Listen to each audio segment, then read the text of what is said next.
तैयार हो जाइए बाजार के एक्शन के लिए, जहां दुनिया भर के बाजारों से बेहतरीन संकेत है, लेकिन चीन के साथ सीमा पर तनाव बढ़ता हुआ। इन दोनों ट्रिगर्स के बीच बाजार कैसे खुलेंगे, उसके बाद चाल कैसी रहेगी, लेवल्स क्या इंपॉर्टेंट है, और ट्रेडिंग और इन्वेस्टिंग स्ट्रेटेजी आप कैसे बनाएं, यह है आज का हमारा खास फोकस। स्वागत है आपका शेयर बाजार लाइव में। नमस्कार, मैं हूं अनिल सिंघवी। और नमस्कार, मैं हूं दीपांशु भंडारी। और अनिल जी, हम देखते भी हैं कि ट्यूसडे सबसे ज़्यादा एक्टिव ट्रेडिंग डे होता है। तो बताइए सर, आज के ट्रेडिंग के लिए बड़ी बातें क्या हैं, इस समय के ट्रिगर्स क्या हैं? दो बड़े ट्रिगर्स हैं दीप, एक हमारे अपने और दूसरे दुनिया भर के बाजारों से। जो एलएसी पर भारत और चीन के बीच में तनातनी है वो बढ़ती हुई नजर आई, और चीन ने आधिकारिक तौर पर आरोप लगाया है कि भारत ने फायरिंग की है, और इस तरह की खबरें आती हुई दिखी है। डाउ फ्यूचर्स में 200 अंकों से ज़्यादा का उछाल है। कल छुट्टी थी, आज खुलेंगे, देखना है अमेरिकी बाजारों में आज क्या कुछ होता है। केवी कामत कमेटी ने अपनी रिपोर्ट दी है 26 सेक्टर्स में कर्ज की रीस्ट्रक्चरिंग को लेकर। मुझे नहीं लगता कोई एक भी सेक्टर ऐसा शायद छोड़ा हो जिसकी बात नहीं की हो। तो लगभग सारी इकोनॉमी की रीस्ट्रक्चरिंग की जरूरत है, अगर इस रिपोर्ट को आप ध्यान से पढ़ेंगे और देखेंगे तो।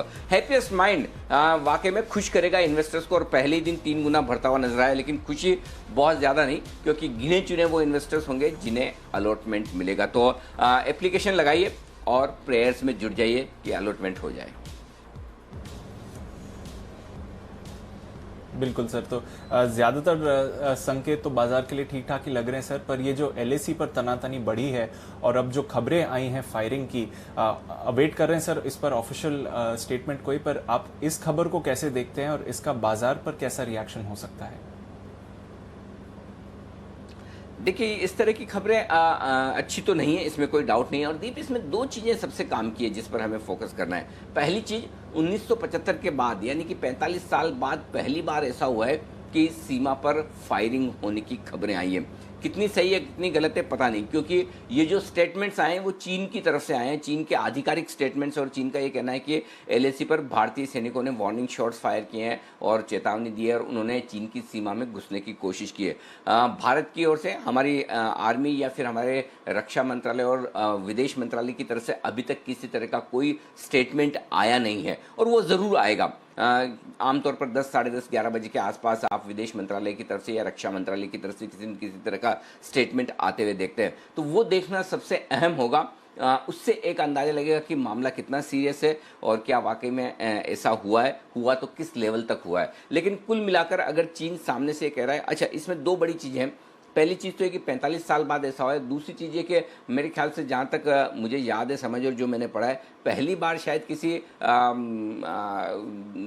देश ने सामने से आरोप लगाया है कि भारत ने उकसाया है। ऐसा पहले कभी भी नहीं हुआ है। तो ये भी एक इंटरेस्टिंग चीज़ है। इसका भारत का विदेश मंत्रालय कूटनीतिक तौर पर क्या जवाब देता है, और रक्षा मंत्रालय और हमारी सेना तो मुस्तैद है ही, जिसकी वजह से चीन की बौखलाहट भी आपको नज़र आ रही है। क्यों चीन इसीलिए इन बातों पर चीन वो बड़ा परेशान होता हुआ नजर आ रहा है। लेकिन आइए, कुल मिलाकर यह है कि जो कुछ डेवलपमेंट हो रहे हैं वो आपको मार्केट में सावधान रहने के लिए, सतर्क रहने के लिए संकेत दे रहे हैं। मैं फिर से कहूँगा, सावधान और सतर्क रहने का मतलब सिर्फ ये नहीं है कि आप सिर्फ और सिर्फ कमजोरी की तरफ सोचें। पिछले 2 दिनों से मैं लगातार यही बात कर रहा हूँ कि सावधानी और सतर्कता का मतलब दोनों तरफ है। आप देखिए कल किस तरह से बाजार ने दोनों तरफ बार बार ट्रेड दिए, यानी कि आप अगर तेजी में हैं और अगर आप सतर्क नहीं है तो स्टॉप लॉसेस ट्रिगर होना तय है, मंदी में है और अगर आप सावधान नहीं रहे तो वहाँ भी स्टॉप लॉसेस ट्रिगर होना तय है। अब इस तरह के मामलों में आमतौर पर आपको ऐसा लगेगा कि अरे बॉर्डर पर टेंशन बढ़ रहा है तो हमें सिर्फ सावधान रहना है, हमें तेजी नहीं करनी है, मंदी करनी है या फिर तेजी की पोजीशन कम कर लेना है। वो अपनी जगह ठीक है, लेकिन फर्ज करें कि अगर किसी तरह का संकेत इस तरह से आए कि रक्षा मंत्रालय की तरफ से या विदेश मंत्रालय की तरफ से ऐसे बयान आए कि ऐसा कुछ भी नहीं है और हम मामले को शांतिपूर्ण तरीके से निपटा लेंगे। विदेश मंत्री मॉस्को जा ही रहे हैं, वहाँ मीटिंग होगी चीन के विदेश मंत्री के साथ और बातचीत से मामला सुलझ जाएगा, तो ये अच्छा संकेत भी हो सकता है। तो आप अगर मंदी में हैं और अगर अच्छे स्टेटमेंट आए तो भी उल्टा पड़ सकता है। आप तेजी में हैं और अगर तनातनी बढ़े और इस तरह की खबर आए कि नहीं चीन के उकसाने पर हमने किया ये किया है, तो फिर मामला बिगड़ भी सकता है। तो क्या होगा इसका न मुझे पता है ना आपको पता है, लेकिन हमें एक चीज पता है कि हमें सावधान रहना है, सतर्क रहना है और पोजीशन ट्रेडिंग की दोनों ही तरफ, तेजी या मंदी की तरफ कम रखनी है और जो रखनी है वो बेहद स्ट्रिक्ट और डीप स्टॉप लॉस के साथ रखनी है, ये ध्यान में रखिए।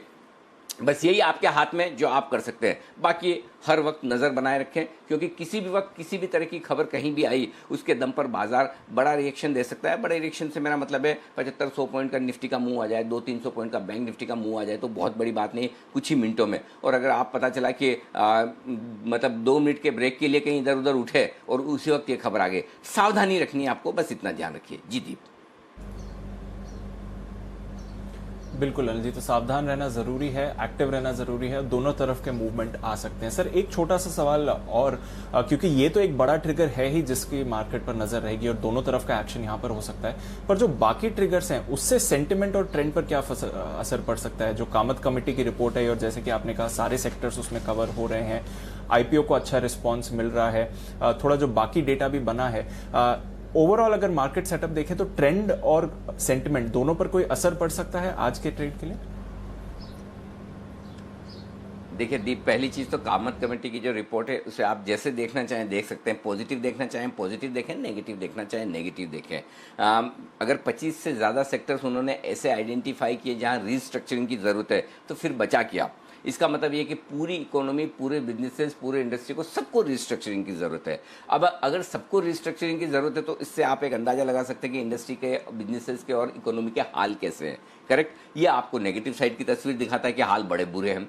पॉजिटिव साइड में ये कि रिस्ट्रक्चरिंग हो जाएगी तो बैंक्स के एनपीए कम होंगे, लोगों को राहत मिलेगी। इसे आप चाहें तो पॉजिटिव साइड पर देख सकते हैं, लेकिन मैं इन्हें न पॉजिटिव देखता हूँ न नेगेटिव देखता हूँ, मैं इसे न्यूट्रल देखता हूँ। क्योंकि अल्टीमेटली ठीक है, आरबीआई ने सिफारिशें मंजूर की है, लेकिन अल्टीमेटली होगा क्या, कब और कैसे, ये देखना बाकी है। तो किस लेवल तक की रिस्ट्रक्चरिंग अलाउ की जाएगी, कब तक होगी, किस तरह के लोन्स पर होगी, तो जब तक आपके हाथ में फाइन डिटेल्स ना हो कि एग्जैक्टली क्या होने वाला है, तब तक तो फिर सभी के लिए अच्छा है ना।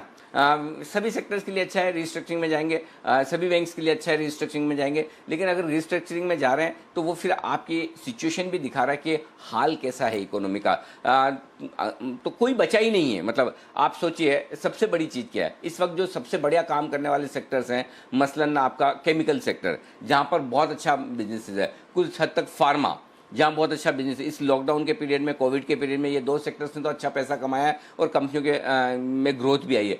वहाँ भी अगर रिस्ट्रक्चरिंग की ज़रूरत है तो इसका मतलब ये सेक्टर भी उनकी लिस्ट में शामिल है। इसका मतलब क्लियर कट है कि उन्होंने कुछ छोड़ा ही नहीं है। सेलेक्टिवली हर जगह आपको हर सेक्टर में अच्छी कंपनियां मिलेगी, सेलेक्टिवली हर सेक्टर में आपको बुरी कंपनियां मिलेगी। लेकिन अगर सारे सेक्टर्स इंक्लूड हैं तो इसका मतलब क्लियर कट है कि हालत ज़्यादा ख़राब है। और ऐसी सिचुएशन में आप इसे नेगेटिव पॉजिटिव जैसे देखना चाहें देख सकते हैं। मैं इंतज़ार करूंगा, मेरे लिए न्यूट्रल है। आज का आज कुछ होने वाला नहीं, ना आज रिस्ट्रक्चरिंग होने वाली है, नहीं कितनी कंपनियां जाएगी, कितने सेक्टर्स इसका फ़ायदा उठाएंगे, बैंक्स का किस तरह से इसका स्ट्रक्चर बन के आएगा, अभी लंबा रास्ता है। डिटेल आने दीजिए फिर देखेंगे। बिल्कुल सर, तो डिटेल आने देते हैं फिर इसका इंतजार करते हैं। आज की स्ट्रैटेजी भी अनिल जी आपसे जाननी है और किस तरह के लेवल्स पर नजर रहनी चाहिए, तो वो जानते हैं सर। एसजीएक्स निफ्टी पर थोड़ा उतार चढ़ाव आप जरूर इस समय देख रहे हैं, बट ज्यादातर एशिया के बाजार पॉजिटिव ट्रेड कर रहे हैं। हांगकांग थोड़ा सा पार्ट हो गया है, डाउ फ्यूचर्स अभी भी 200 अंकों से ज्यादा की तेजी दिखा रहे हैं। अनिल जी आपकी स्ट्रैटेजी जानना चाहेंगे सर। शुरुआत करते हैं आज के संकेतों से। आज के संकेत क्या बता रहे हैं सर, उस हिसाब से किस तरह का सेटअप निकल रहा है? जी दीप, आज के संकेतों में एक बात बता दूं कि एक संकेत जो अभी अभी आपने देखा वो मेरे ख्याल से 2-2.5 साल में पहली बार ही देखा होगा कि मेरी स्ट्रेटेजी में कहीं बीच में ब्रेक लगा है। लेकिन आपको बता दूं कि बिल्कुल घबराने, डरने और चिंता करने की ज़रूरत नहीं है। शेयर बाज़ार लाइव से लेकर हम 11 बजे तक ब्रेक फ्री हमेशा रहते हैं। ये सिर्फ आज के लिए है कि हमें थोड़े से ब्रेक लेने हैं कुछ वजह से, तो सिर्फ आज के लिए हम थोड़े ब्रेक लेने जा रहे हैं। आज के शो में बीच बीच में रहेंगे, लेकिन एक दिन के लिए प्लीज़ बर्दाश्त करें और हमारा साथ दें। कल से फिर से आपके लिए ट्रेडर्स डायरी से लेकर 11 बजे तक बिल्कुल फिर से सारा का सारा नॉन स्टॉप होगा। तो ये एक दिन का मामला है, कुछ स्पेशल वजह से हमें ब्रेक लेना पड़ रहा है। आइए मैं आपको संकेत दे दूँ। ग्लोबल संकेत पॉजिटिव साइड पर हैं, एफआईज के संकेत न्यूट्रल हैं, नेगेटिव से न्यूट्रल हुए, अच्छी बात है। घरेलू फंड्स के नेगेटिव चल रहे हैं, नेगेटिव ही चल रहे हैं, बाकी तीनों में कोई बदलाव नहीं। वायदा कारोबार के न्यूट्रल है, सेंटिमेंट सावधानी भरा है, कोशिश, और ट्रेंड पॉजिटिव है आप सबके लिए। आइए, ज़्यादातर लाइंस और लेवल्स में कोई खास बदलाव नहीं है, इसलिए मैं आपको पढ़ के सुना देता हूँ, रिवीजन करवा देता हूँ। इनफैक्ट आपको याद होगा, फिर भी रिवीजन करवा देता हूँ। तेजी की पोजीशन 11,175 के नीचे बंद हो, निकल जाना है। 22,450 के नीचे बंद हो बैंक निफ्टी, निकल जाना है। वापस से मजबूती 11,550 के ऊपर की क्लोजिंग चाहिए और 23,900 के ऊपर की क्लोजिंग बैंक निफ्टी में चाहिए। इन दोनों के ऊपर की क्लोजिंग मिलेगी, हम फिर 12,000 की बात करना शुरू करेंगे। ज़्यादा दूर नहीं है, यहाँ से करीबन करीबन देखिए कितना 200 पॉइंट, एक बार इस रेंज के बाहर ऊपर की तरफ निकले, हम फिर से तेजी की बात करेंगे। तो तब तक wait and watch, range bound trade. कैसे है रेंज? 11,250, 11,300 आज के लिए फिर से वही मजबूत सपोर्ट जोन है। देखिए कुछ खास बदला नहीं ना, निफ्टी कल हल्का सा ऊपर बंद हुआ, बैंक निफ्टी हल्का सा नीचे बंद हुआ, तो डेटा में और लेवल्स में ज़्यादा बदलाव है नहीं। 11,250, 11,300 सपोर्ट जोन है इमीडिएटली। 11,125, 11,175 इसके नीचे मजबूत सपोर्ट जोन है, जहां आपको खरीदारी भी आती हुई दिखेगी और शॉर्ट कवरिंग भी। 11,375, 11,425 कल भी यही रेंज दी थी और 11,375 से आप देखिए घूम गया निफ्टी, आज भी वही रेंज है 11,375, 11,425। अगर इसके पार निकले तो 11,475, 11,550 मुश्किल लगता है, लेकिन फिर भी एक बार सावधानी के लिए रेंज अपने हाथ में रखिए, ये आपके लिए हो सकता है। बैंक निफ्टी 22,725, 22,850 ये दिन के लिए सपोर्ट का काम करेगा। अगर तोड़ा तो 22,450, 22,650 ये वो रेंज है जहां पर फाइनल टारगेट बैंक निफ्टी का नीचे का बनता है। तो 22,450, 22,500 के आसपास, आई डोंट नो आएगा नहीं आएगा, ना आए तो बेहतर है, आएगा तो वहां पर खरीदारी करने का और शॉर्ट कवरिंग करने का बेहतरीन मौका होगा, जो छोड़ना नहीं चाहिए। अब आइए बैंक निफ्टी में 23,075, 23,175 कल भी आपको यही रेंज दी थी और एग्जैक्टली इसी रेंज से बैंक निफ्टी ने टॉप बनाया, नीचे आ गया। आज भी यही रेंज रहेगी, लेकिन इसके ऊपर निकल कर टिके तो 23,400, 23,600 परफेक्ट सेल जो है मिलेगा नहीं, ऑलमोस्ट इम्पॉसिबल है। ऊपर की पहली रेंज ही पार कर लें निफ्टी बैंक निफ्टी पर तो मुश्किल है। और आप देखिए एसजीएक्स निफ्टी अब धीरे धीरे लाल निशान में भी आ रहा है, जबकि सुबह 7 बजे मैं यही बात कर रहा था कि जितना गैप से ऊपर खुलेगा उतने बिकवाली के बेहतरीन मौके होंगे। तो एसजीएक्स निफ्टी सही तस्वीर नहीं दिखा रहा है, शायद हो सकता है सिंगापुर वालों ने चीन के साथ तनाव की जो खबरें हैं उनको ढंग से पढ़ा समझा ना हो, अब समझ में आती हुई दिख रही है जब हिंदुस्तान का मीडिया अब सुबह सुबह इन सारी खबरों को दिखा रहा है। तो ये आपके लिए इंपॉर्टेंट है, तो ये आपके लिए बड़ी रेंज होगी दीप। अब मैं आपको दिन की रेंज दे देता हूँ, 11,250, 11,375 डे रेंज, 11,175, 11,425 मीडियम रेंज, 11,125, 11,475 ये बड़ी रेंज है आज के लिए। बैंक निफ्टी 22,850, 23,075 छोटी रेंज, 22,650, 23,175 मीडियम रेंज, 22,450 से 23,400 लगभग 1000 पॉइंट की आप समझ लीजिए, ये है सबसे बड़ी रेंज आज के लिए आपके लिए दीप। तो ये है। और एक और चीज़ मैं बता दूं आपको, एफआईज नेट इंडेक्स लॉन्ग 58%, 4% बढ़कर आई है, जो मैं आगे विस्तार से आपको बताऊंगा। वायदा कारोबार के डेटा के वक्त या एफआईज के डेटा के वक्त मुझे याद दिला दीजिएगा दीप, ये मैं बताऊंगा आपको। पुट कॉल रेशियो स्टेबल है भाई 1.23 और विक्स स्टेबल है 1% नीचे। जी दीप। बिल्कुल, तो इस डेटा के बारे में थोड़ी डिटेल्स में थोड़ी देर बाद बात करेंगे, पर ये है आपके लिए आज की रेंज। पोजीशंस के लिहाज से क्या करना चाहिए सर, और आप बोल भी रहे थे जिनकी एग्जिस्टिंग पोजीशंस उन्हें क्या ध्यान में रखना चाहिए? एग्जिस्टिंग लॉन्ग पोजीशन को 11,250 का स्टॉप लॉस आपको लगाना है इंट्राडे बेसिस पर भी, क्लोजिंग बेसिस पर भी, और 22,700 का स्टॉप लॉस आपको लगाना है इंट्राडे बेसिस पर भी, क्लोजिंग बेसिस पर भी। ये बैंक निफ्टी के लिए। वैसे तो बैंक निफ्टी में कल अब 23,000 के नीचे क्लोज होने के बाद स्टॉप लॉस ट्रिगर हो चुका है क्लोजिंग बेसिस पर, फिर भी हो सकता है बहुत लोगों ने ना लगाया हो, अपनी अपनी मर्जी होती है। मैं आपको फ्रेश स्टॉप लॉस दे दूं, अगर ये स्टॉप लॉस उन लोगों के लिए जिन्होंने नहीं लगाया, जाहिर सी बात है इतनी पोजीशन खड़ी किसी की तो होगी, सबने तो बुक नहीं किया होगा। शॉर्ट पोजीशन के लिए 11,500 स्टॉप लॉस से थोड़ा दूर रखा है, इसलिए रखा है ताकि आपका ट्रिगर ना हो। डरिए मत, 11,500 के नीचे मत रखिए, स्टॉप लॉस दूर ही रखिए, जहां जरूरत है वहां दूर रखेंगे, जहां जरूरत है वहां छोटा रखेंगे। 23,200 देखिए बैंक निफ्टी पे छोटा रखा है मैंने स्टॉप लॉस, उतना दूर नहीं रखा है, 250 पॉइंट ऊपर का ही है। तो बैंक निफ्टी में 23,200 रखेंगे, लेकिन निफ्टी में 11,500 का रखेंगे। ये आपका स्टॉप लॉस है। नई पोजीशन कैसे बनानी है, अब बेचना है 11,375, 11,475 कल भी यही रेंज दी थी, आज भी यही रेंज है। गैप से खुलेगा पक्का बेचेंगे। अगर 50-75 पॉइंट ऊपर मिल गया ग्लोबल मार्केट्स और डाउ को देखकर तो बेचना ही है खुलते, नहीं तो फिर देखेंगे कहाँ खुलता है, उसके हिसाब से डिसीजन लेंगे। लेकिन इस रेंज में आपको बेचने का मूड बनाना है, जितना आप 11,475 के नज़दीक बेच पाओ, 11,450, 475, आई डोंट नो आएगा नहीं आएगा ये कहना मुश्किल है, वो हम 9:08 पर डिसाइड करेंगे कि कहाँ खुल रहे हैं, उस हिसाब से हम आगे डिसाइड करेंगे। लेकिन अभी आपको ये रेंज में ध्यान में रखना है। 11,550 स्टॉप लॉस है, 11,325, 300, 11,250, 11,175, 11,125 ये टारगेट नीचे के आपके बनेंगे। लेना चाहिए जो चाहते हैं अब 11,175 11,250 ये खरीदारी की रेंज है। 11,175 के नजदीक ले पाए तो अच्छा है, क्योंकि देखिए पिछले 2-3 दिनों से हो ही रहा है कि निफ्टी लोअर लो लोअर हाई बना रहा है, तो कोई बड़ी बात नहीं कि 11,250 के नीचे आकर एक बार 11,175 11,200 आने की कोशिश करें, वहां पर आप खरीदने का कोशिश करेंगे तो ज्यादा सेफ है। 11,111 इस लेवल को ध्यान में रखिए। यहीं का लो बनाने के बाद हमने 11,794 का हाई बनाया है। 11,111 से 11,794 नॉन स्टॉप निफ्टी भागा है, तो 11,111 इसे मैंने राउंड फिगर में 11,100 कर दिया है। ये इंपॉर्टेंट आपके लिए लेवल है जिस पर आपको ध्यान रखना है स्टॉप लॉस के लिहाज से। 11,300 325 375 तक के टारगेट के लिए करनी है खरीदारी। बैंक निफ्टी आपको बेचना है 23,075 23,175 की रेंज में, यहीं बेच दीजिए। इसके लिए 23,400 600 का इंतजार मत कीजिए, वो नहीं आएगा, और आएगा तो वहां और देखेंगे, फिर से बेचेंगे। लेकिन कैसे? स्टॉप लॉस लगाने के बाद। अगर 23,075 23,175 की रेंज में बेचते हैं तो 23,250 का स्ट्रिक्ट स्टॉप लॉस होना ही चाहिए।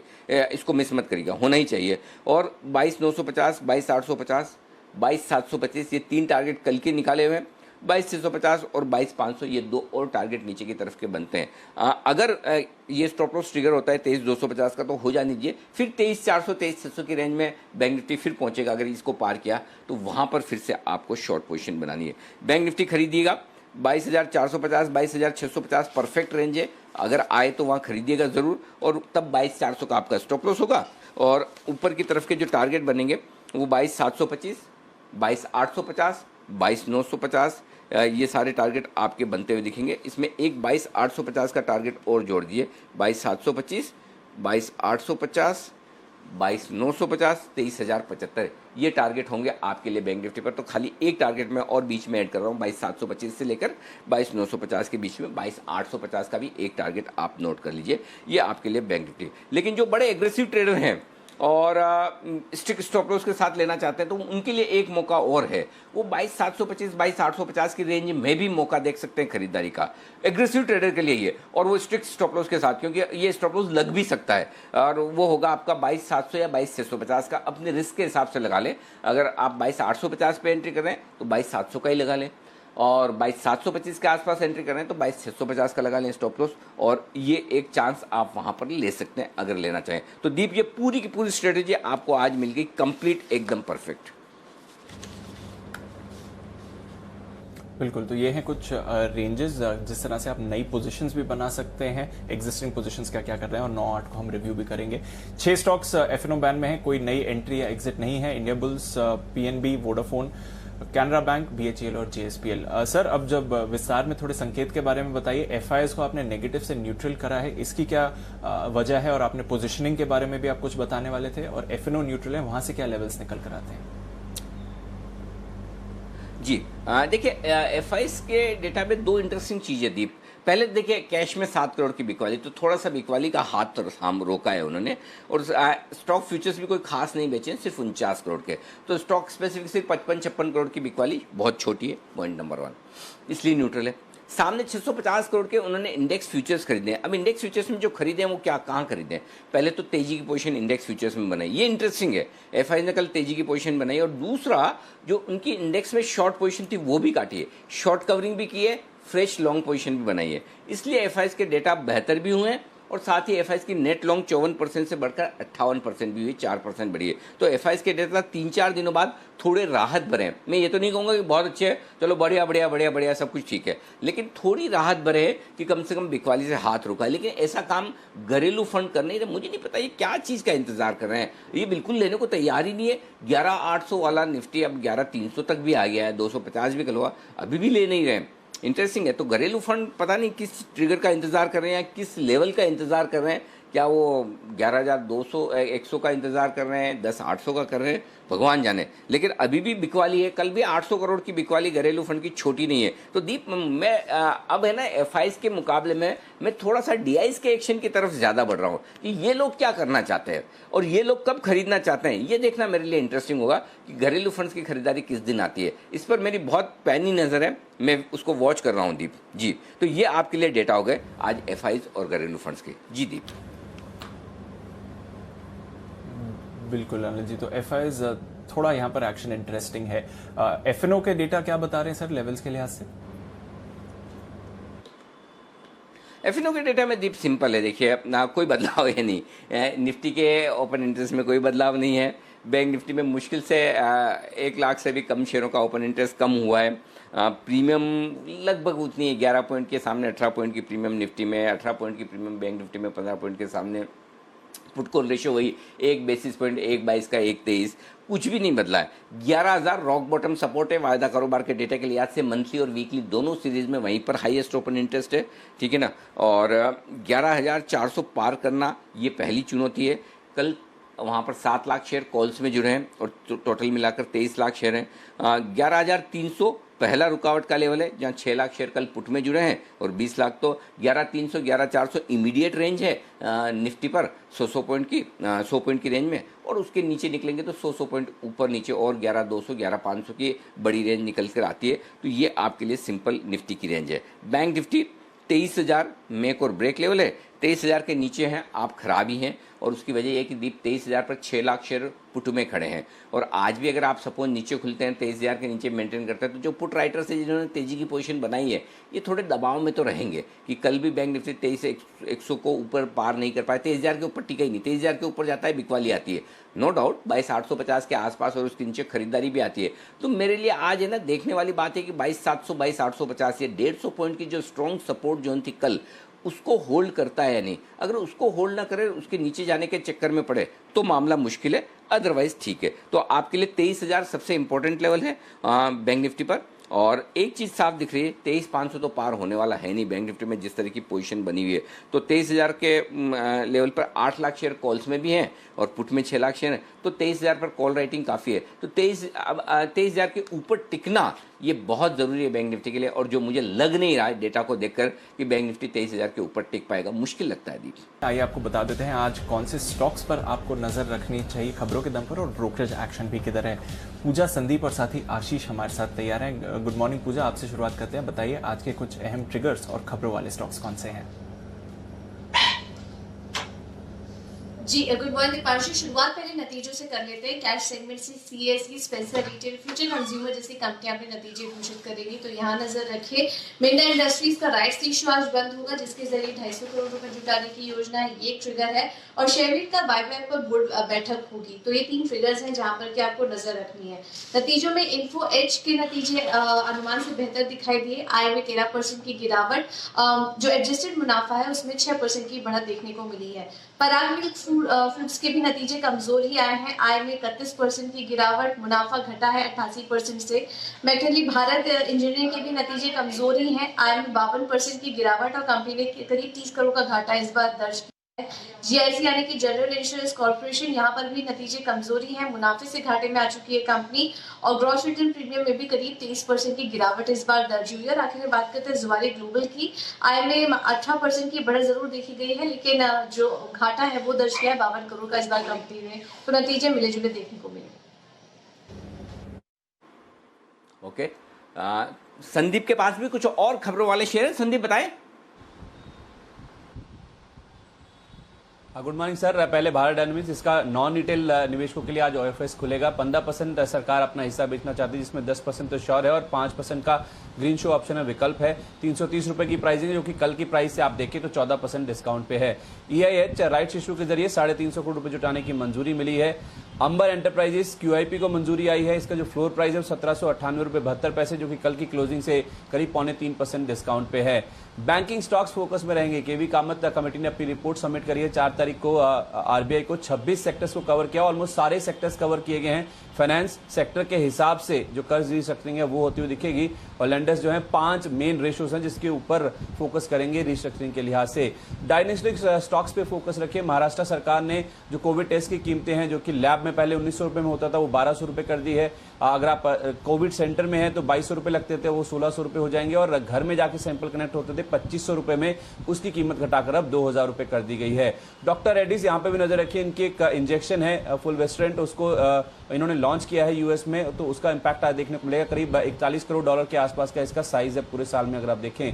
फ्यूचर कंज्यूमर 5 सितंबर को 22 करोड़ रुपए के एनसीडीज के ब्याज और प्रिंसिपल के भुगतान पर इस कंपनी ने डिफॉल्ट किया है। कुछ बल्क डील्स की बात करें तो इंडियाबुल हाउसिंग फाइनेंस में फ्रैंकलिन टेम्पल्टन म्यूचुअल फंड ने 31 लाख शेयर बेचे हैं 194 रुपए के दाम पर। जमुना ऑटो इनसाइडर ट्रेड्स में देखें तो प्रोमोटर मैप ऑटो ने फिर से खरीदारी करी। 3 सितंबर को करीब 1.25 लाख शेयर इस कंपनी के एक्वायर किए गए हैं। और एलेम्बिक फार्मा एक प्रोमोटर एंटिटी है, उदय एजुकेशनल सोसाइटी, उन्होंने 3 से 4 सितंबर के बीच में 1.5 लाख शेयर इस कंपनी के बेचे हैं। ओके, तो ये है आपके लिए तमाम खबरों वाला शेयर। आइए अब वक्त है FIR का।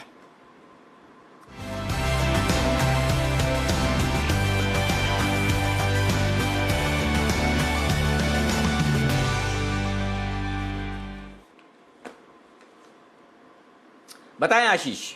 अनिल जी, HDFC बैंक पर नजर रखने की CLSE की एक बढ़िया रिपोर्ट है। खरीदारी के राय को बरकरार रखा। 1450 रुपए के लक्ष्य के लिए 1109 रुपए जो है कल की क्लोजिंग है। और ये करें असेट क्वालिटी और कैपिटल स्ट्रक्चर के हिसाब से देखें तो अन्य बैंकों से HDFC बैंक बेहतर है। इन्फोसिस पर एक पॉजिटिव रिपोर्ट आई है UBS की, जहां पर न्यूट्रल की रेटिंग को बरकरार रखा है, लेकिन 1020 रुपए का लक्ष्य दिया। 925 जो है कल की क्लोजिंग है। और ये कह रहे कि IT स्टॉक्स में अगर आप देखें तो सबसे बढ़िया शेयर है। ग्रासिम पर मॉर्गन स्टैनली की एक रिपोर्ट है, जहां पर ओवरवेट की रेटिंग को बरकरार रखा है 740 रुपए के लक्ष्य के लिए। और जेफरीज की रिपोर्ट है क्रॉम्पटन ग्रीव्स पर, जहां पर खरीदारी की राय के साथ कवरेज की शुरुआत की गई है 340 के लक्ष्य के लिए। 261 जो है कल की क्लोजिंग है। ये कह रहे हैं कि प्रोडक्ट मिक्स और मजबूत मार्केट शेयर के चलते स्टॉक इन्हें पसंद आ रहा है। और आज के लिए आखिरी रिपोर्ट है जुबिलेंट लाइफ साइंसेज पर, नोमेरा की रिपोर्ट है। खरीदारी की राय को बरकरार रखा है, लक्ष्य बढ़ाकर 943 रुपए कर दिया है। 778 जो है कल की क्लोजिंग है। और ये कह रहे हैं कि मैनेजमेंट के मुताबिक जो कोरोना वायरस का असर है अब वो खत्म हो चुका है। आइए अब वक्त है पिक ऑफ द डे का और शुरुआत करते हैं वागले साहब के साथ। वागले साहब बताइए आज का आपका अपना शेयर शॉर्ट करेंगे या long? Anil ji good morning. Deepanshu good morning. Anil ji मैं शॉर्ट करूंगा।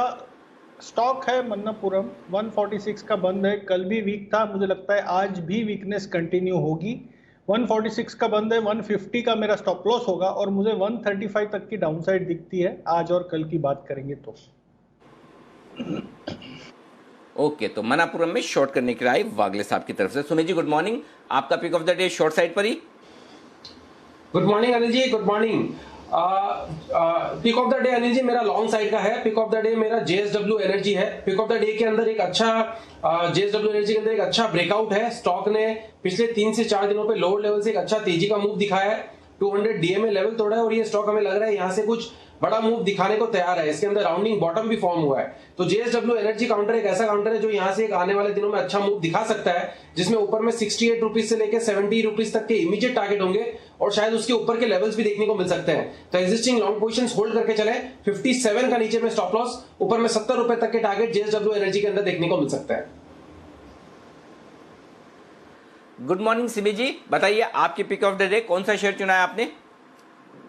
गुड मॉर्निंग अनिल जी, मेरा पिक ऑफ द डे होगा TCS में खरीदारी करने का सलाह है। 2300-2320 के आसपास क्लोजिंग था, इसी रेंज के आसपास खरीदने का सलाह है।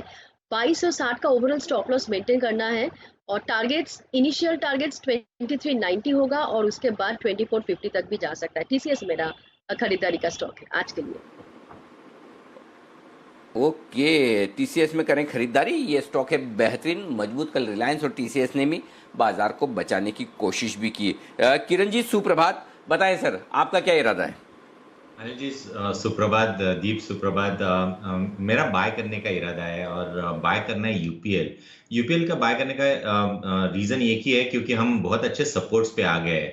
तो मेरा मानना है कि कल का क्लोज 494.50 के आसपास का है। 485 का मेरा स्टॉप लॉस रहेगा और मेरा मानना है कि 1 से 2 दिनों का अगर वक्त देते हैं तो 520 के आसपास के टारगेट्स देखने को मिल जाने चाहिए।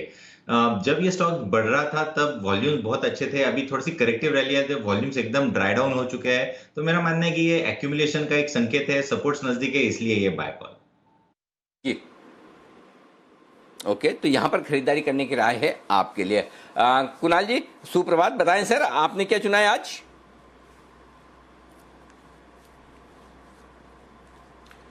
सुप्रभात अनिल जी, सुप्रभात दीपांशु और पैनल के सभी लोगों को भी सुप्रभात। अनिल जी मेरी खरीदारी की राय है लक्स इंडस्ट्रीज पर अनिल जी, जो कि बहुत ही एसेंशियल कमोडिटी बनाती है और इसके जो प्रोडक्ट्स हैं अनिल जी 50 रुपए से 5000 रुपए तक के हैं। बहुत ही clear breakout Anil ji chart पर आता हुआ दिख रहा है। तो लक्स इंडस्ट्रीज में मेरी खरीदारी की राय है। 1350 रुपए का स्टॉप लॉस रखें। पहला टारगेट 1450 रुपए का, दूसरा टारगेट 1500 रुपए का होगा। ओके 1450 और 1500 रुपए तक के टारगेट के लिए लक्स इंडस्ट्री पर खरीदारी करने की राय है कुणाल जी की। बहुत ही बढ़िया। और अब बचे हैं बंसल जी की ही पिक्स। बंसल जी बताइए सर, कुछ नई है या कल वाला ही पिक ऑफ द डे? नहीं, good morning Anil ji, good morning Deepanshu. Anil ji, कल वाला पिक तो मेरा मन्नापुरम फाइनेंस था, वो वागले जी ने शेयर करा है, तो अब वो मन्नापुरम फाइनेंस की जिम्मेवारी मैं वागले जी पे डालता हूँ। टारगेट हिट होने की भी बधाई उनको मिलनी चाहिए, और अगर उल्टा चले तो ट्रोलिंग भी उनकी होनी चाहिए। तो मन्नापुरम तो रिस्पॉन्सिबिलिटी शिफ्ट हो गई वागले जी पर, और मैं रिकमेंड कर रहा हूँ आईसीआईसीआई लोम्बार्ड को। इंश्योरेंस स्टॉक को खरीदारी की राय है, इंश्योरेंस स्पेस में आईसीआईसीआई लोम्बार्ड को खरीदने की राय है। 1250 1250 का स्टॉप लॉस है, 1390 1390 के टारगेट के लिए आईसीआईसीआई लोम्बार्ड पे खरीदारी की राय है। आज आप लोग कोई भी ट्रोलिंग की चिंता न करें, क्योंकि आज की ट्रोलिंग सिर्फ और सिर्फ मेरी और जी बिजनेस की हो रही है ब्रेक की वजह से। लेकिन आप लोगों को बता दूं, ये ब्रेक सिर्फ और सिर्फ आज के लिए है। कभी कभी हमारी भी ज़रूरत या कुछ ऐसे रीज़न होते हैं हमें लेने होते हैं। यही तो दिन होता है जब आपका भी प्यार देखा जाता है, नहीं तो फिर तो एक तरफा प्यार ही हुआ। हम रोज़ कहते हैं हम प्यार करते हैं, कभी आप भी बताएं कि आप भी प्यार करते हैं कि हाँ चलिए एक दिन का ब्रेक हम भी संभाल सकते हैं। और ऐसा कुछ एक दिन के ब्रेक में आपकी कमाइयाँ कम नहीं हो जाने वाली है। आपको राय सही और सटीक वैसे ही मिलेगी जैसे मिलती है। आप देखिए सुबह 40 पॉइंट एसजीएक्स निफ्टी था। अगर हम कह रहे हैं कि नहीं मामला मुश्किल है और जिस तरह की चीज़ें, अब एसजीएक्स निफ्टी 20 पॉइंट नीचे, चलिए मान लिया एसजीएक्स निफ्टी 20 पॉइंट नीचे, कुछ लोग कह रहे हैं कि हम कहते हैं इसलिए नीचे हो जाता है, तो फिर साथ में आ जाइए मान लीजिए। लेकिन हमारे बोलने से हांगकांग तो 150 पॉइंट नीचे नहीं होगा जो 150 पॉइंट ऊपर था। तो ग्लोबल मार्केट्स को सही समझना पकड़ना भी ज़रूरी है। खाली आपको अच्छा लगे इसलिए अच्छा बोले, ऐसा तो नहीं कर सकते। जो सच्चा है सही है, अच्छा लगे ना लगे लेकिन बोलना तो पड़ेगा। इसलिए सिर्फ आज के लिए साथ दीजिए, कल से वापस वही अपने पुराने अंदाज में ब्रेक फ्री रहेंगे, मस्त रहेंगे, टेंशन ना लें बिल्कुल भी। आइए इन्फो एज, बेहद शानदार नतीजे, और ये नतीजे चार्ट्स पर पहले से दिख रहे थे। कुणाल जी और राकेश जी को लगातार बार बार खरीदारी की राय दी। नतीजों के बाद के एक्सपर्ट्स हमारे हैं कुणाल जी। कुणाल जी, अच्छे और दमदार नतीजों के दम पर कितना और बढ़ सकता है इन्फो एज, बताइए। अनिल जी देखिए, काफी बढ़ सकता है। इमीडिएटली जो हर्डल चार्ट पर नजर आ रही है वो 3550 के आसपास है, और मुझे लगता है कि अनिल जी एक रेंज स्टॉक में चल रही है जो कि 3250 से 3550 की है। 3550 के ऊपर जैसे ही स्टॉक में ब्रेकआउट आएगा, ये अनचार्टेड टेरिटरी में चला जाएगा, ब्लू स्काई जोन में जाएगा, और इसमें और ऊपर के लेवल्स देखने को मिलेंगे। तो मेरी राय में बिल्कुल बाय करना चाहिए। 3550 के ऊपर अग्रेसिवली बाय करें। जिनके पास एग्जिस्टिंग पोजीशन है वो कल के क्लोज 3200 के आसपास एक स्टॉप लॉस रख करके बाय करें। मुझे लगता है कि पहला पड़ाव 3550 का होगा। वागले साहब, आपका favourite stock India bulls housing, जरा इस पर नजर डालिए। फ्रैंकलिन म्यूचुअल फंड ने कल यहां पर बिकवाली की है 31 लाख शेयरों की 194 के दाम पर। बैन में तो है, लेकिन जिन लोगों की तेजी की पोजीशन है वो स्टॉप लॉस क्या रखे और जिनकी शॉर्ट पोजीशन है वो टारगेट क्या रखे, ये बताइए सर। अनिल जी, जिनकी तेजी की पोजीशन है उनका स्टॉप लॉस 190 के नीचे होना चाहिए। और दूसरा सवाल क्या था, मैं सॉरी मिस कर गया। दूसरा कुछ नहीं सर, जिनकी मंदी की पोजीशन है वो प्रॉफिट कम बुक करे, बस सिंपल। हाँ, मेरे हिसाब से यहाँ पर काफी गिरावट हो चुकी है। 225-230 से ये स्टॉक पिछले 5-6 दिनों में गिरा है, तो यहाँ से एक नेचुरल बाउंस होने के चांसेस ज्यादा है। तो 205-207 तक ये बाउंस हो सकता है। तो बिल्कुल अभी ये लेवल पे मंदी करने का मतलब नहीं बनता है। ठीक है, परफेक्ट। वैसे नहीं तो कर भी नहीं सकते क्योंकि मामला सीरियस है, ब्रेक में है, बैन में है स्टॉक। लेकिन हाँ, एक स्टॉक है जो वाकई में अच्छे इन्वेस्टर्स के लिए बहुत ही बेहतरीन साबित हो रहा है, वो है डॉक्टर रेड्डीज। सिमी जी, डॉक्टर रेड्डीज के चार्ट देखिए। एक और इनकी दवा को मंजूरी मिली है, इन्होंने लॉन्च की है, माफ कीजिएगा, और इसका बड़ा मार्केट है। इस दवा का नाम पढ़ने की मैं कोशिश नहीं करूंगा, आप खाली चार्ट पढ़ लीजिए। डॉक्टर रेड्डीज कितना मजबूत हो सकता है? देखिए अनिल जी, चार्ट तो काफी मजबूत है। मुझे लगता है कि कोई भी डीप मिलते हैं इसमें तुरंत खरीदारी करनी चाहिए, क्योंकि इसका जो टारगेट टेक्निकली आता है वो 4700 से 4800 तक आता है। लोअर साइड पर सपोर्ट 4250 के आसपास है। मुझे नहीं लगता है कि कोई भी कारण से ये स्टॉक 4250 के नीचे आप जाएगा। तो कोई भी डीप में खरीदारी करने का सलाह है। मिनिमम टारगेट 4700 से 4800 है। इनफैक्ट ये स्टॉक मुझे लगता है कि 2-3 महीने में 5000 का रेंज भी क्रॉस करके आगे निकल जाएगा। ओके तो ये है आपके लिए डॉक्टर रेड्डीज पर आए। आमतौर पर इस वक्त है ना सवाल दीप पूछते हैं और मैं ना ट्वीट करने की कोशिश करता हूं मेरी स्ट्रेटेजी को, लेकिन आज चूंकि बार बार ब्रेक लेना पड़ रहा है और वो ब्रेक के वक्त मैं नहीं चाहता कि लोग दीप को भला बुरा कहे। ये जो भी ब्रेक हो रहे हैं उसके लिए जिम्मेदार मैं ही हूं, दीप नहीं है।